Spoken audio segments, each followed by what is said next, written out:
para el debate, el último debate presidencial, y todos los sondeos que se van conociendo hablan de, a ver, una paridad con una leve ventaja por ahí, siempre dentro del margen de error. No sé si estamos ya en veda de decir encuestas, de todas maneras se pueden decir las tendencias. Hasta ahora todos los sondeos indican que Javier Milei estaría unas décimas, y en algunos casos se estira esto hasta un punto y pico por encima de Massa, pero la mayoría tiene un margen de error de entre 2 y 2,3%, es decir que es muy difícil hoy poder anticipar qué va a pasar. Pero incluso con escenarios que parecían más definidos en las elecciones anteriores, tampoco después el resultado terminó siendo el mismo. Uno tiene la sensación que el debate de este domingo sí podría ser más determinante que el anterior, pero bueno, vamos a preguntarle a Leandro Bruni, que está en contacto con nosotros. Él es politólogo, bueno, escribe para La Política Online y también planteó en su última columna que, a ver, Massa puede no ganar, pero Milei sí puede perder, una cosa así. ¿Cómo estás, Leandro? Buen día. Hola Cristina, equipo, buenos días, gracias por llamarme. Bueno, ¿cómo estás viendo esto que falta y cómo ves en este contexto también el debate de este próximo domingo?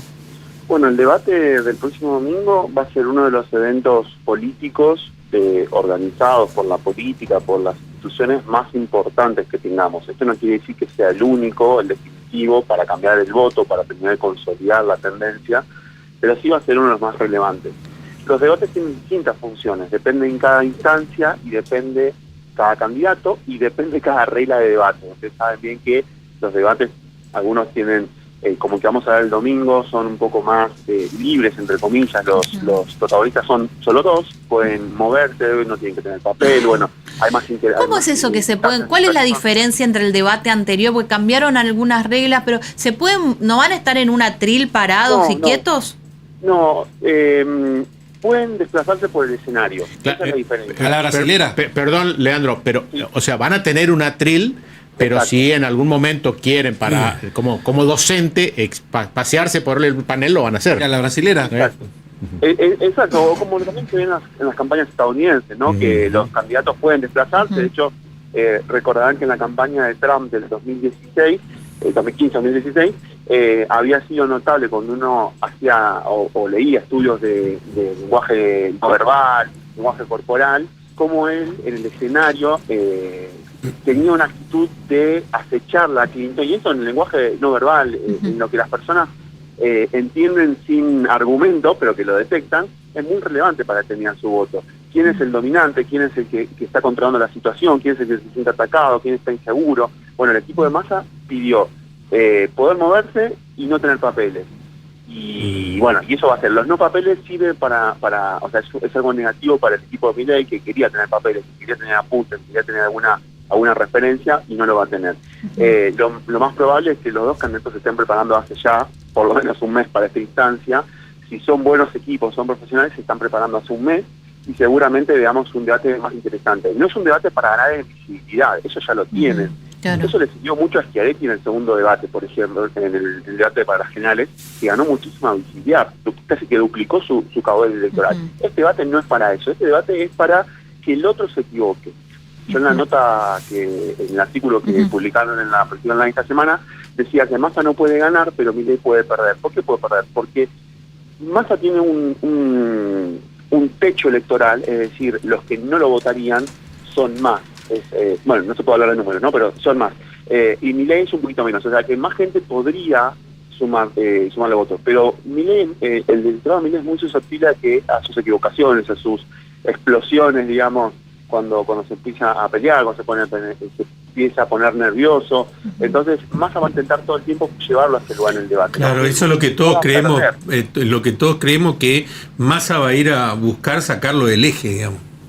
Sí, porque la verdad es que de las cosas que Milei puede decirle a Massa, la sociedad es bastante consciente. Digo, ¿con qué vas a decir? Que el dólar está alto, que la inflación está alta. Son cosas que ya se saben, obviamente que las va a remarcar.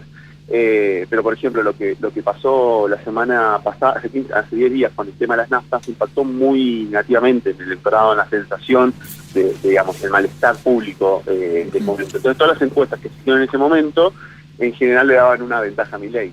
Hay que tener Claro. cuidado con eso porque las encuestas que están empezando a surgir esta semana ya achicaron esa brecha. Claro. Va a ser una elección para mí muy ajustada y creo que cuando los encuestadores siempre dicen que es un error pensar que la encuesta que se hace la semana después de la victoria electoral va a condicionar el resultado. ¿Por qué? Porque la gente en general tiende a decir que va a votar al que ganó, no necesariamente el que votó esa persona misma, pero Claro. la idea de carro ganador o Claro. los amigos del campeón, como se dice en el barrio, ¿no?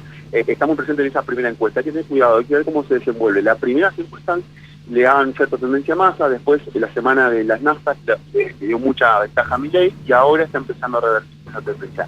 Es muy ajustado, es un balotaje, para eso funciona el balotaje, ¿no? Leandro, hay un miedo que existe desde el sector de La Libertad Avanza en torno al feriado nacional del posterior a las elecciones. ¿Esto puede incidir? ¿Se habla de me voy y ni me interesa ir a votar?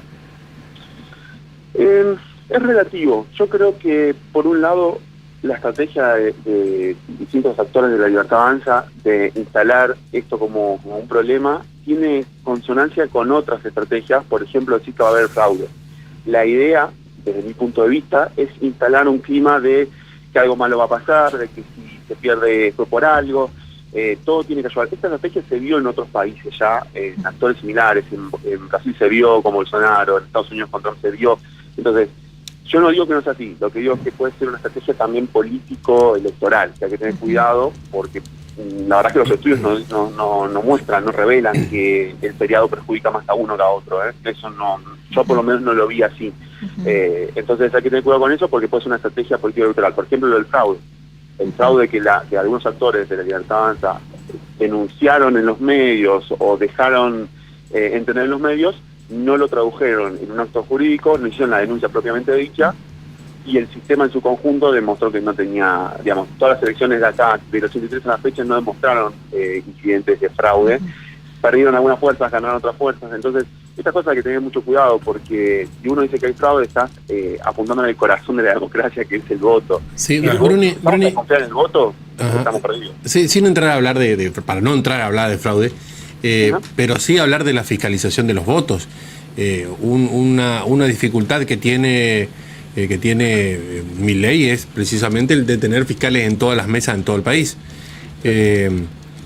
Uno no quiere pensar en fraude, pero yo te puedo asegurar que acá tenés pueblos donde Milei no va a tener fiscal y va a perder a cero. No tuvo fiscal en La Paz, no tuvo fiscal en la General y le fue bien. En algunos lugares, en otros lugares perdió feo, digamos.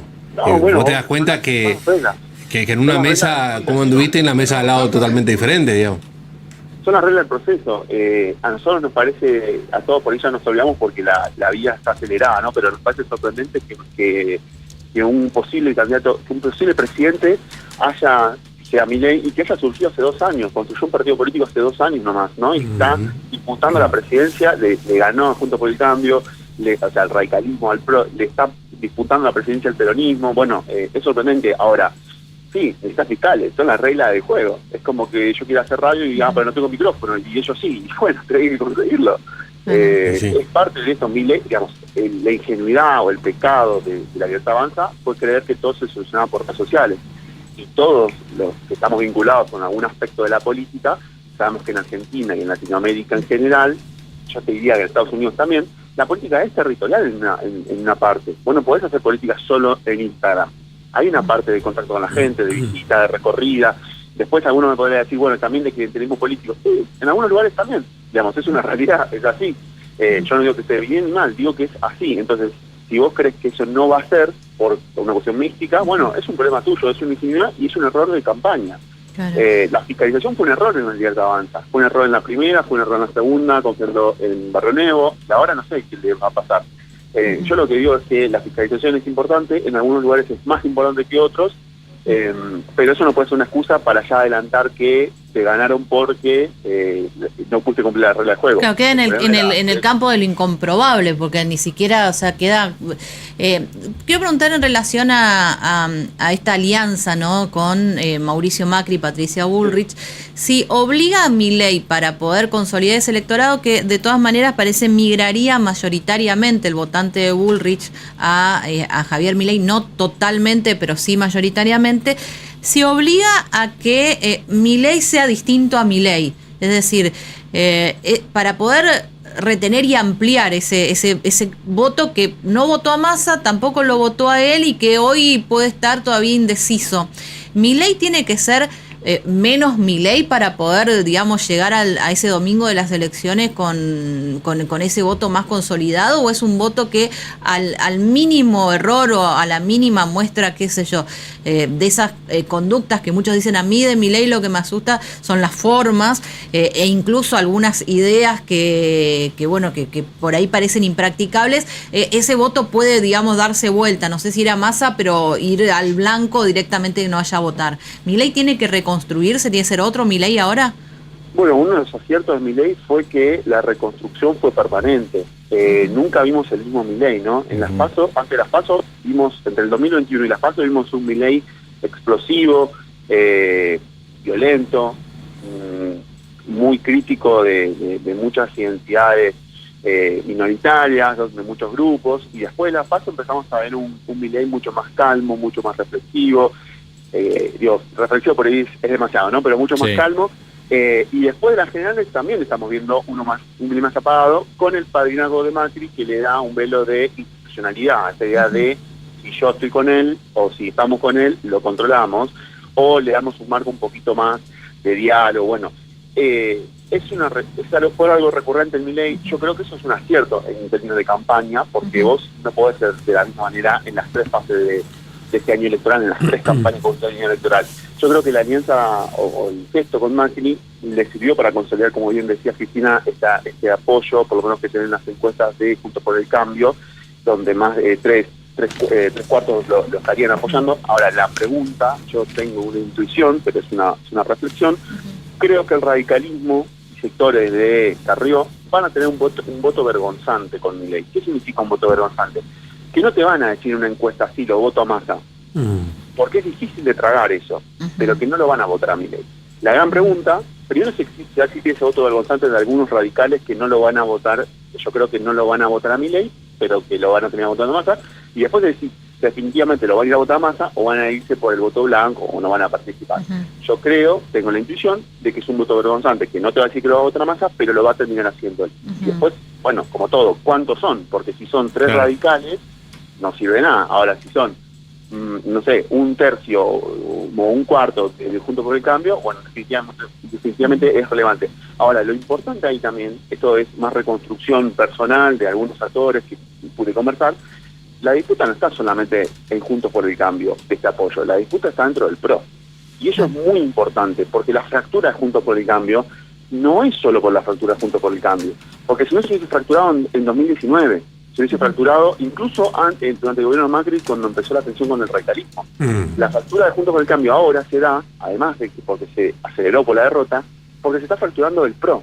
Entonces, ayer lo veían en los medios, que oficialmente se está comunicando por parte del equipo de Rodríguez Larreta, se está armando una fundación, un protopartido. Bueno, eso ya está empezando. Entonces, va a ser interesante ver cómo algunos actores del PRO, líneas medias y militancia, dirimen hacia adentro de sus organizaciones de base qué van a hacer con la fiscalización de Milei. Yo, por lo que tengo charlado con algunos, lo que me dicen es que no van a fiscalizar. No lo van a hacer, porque no les cierra el conjunto de ideas, porque les parece que lo de Macri estuvo mal, y porque sobre todo hay una línea interna ahora que les propone otra cosa distinta, que es la línea, si querés, la reta del PRO. Porque si vos no tenías una opción de liderazgo, decías, bueno, es esto o nada, o me voy del partido. Ahora decís, che, no es esto o nada, es esto o la otra. Hay otra cosa que está. Leandro, gracias, como siempre. Sí, muy amable, muchas gracias, un abrazo. Bueno, que tengan buen día. Bueno, Leandro Bruni dando un análisis de cómo él está viendo todos estos movimientos previos. Está Roberto en Exteriores, urgente, Roberto, adelante.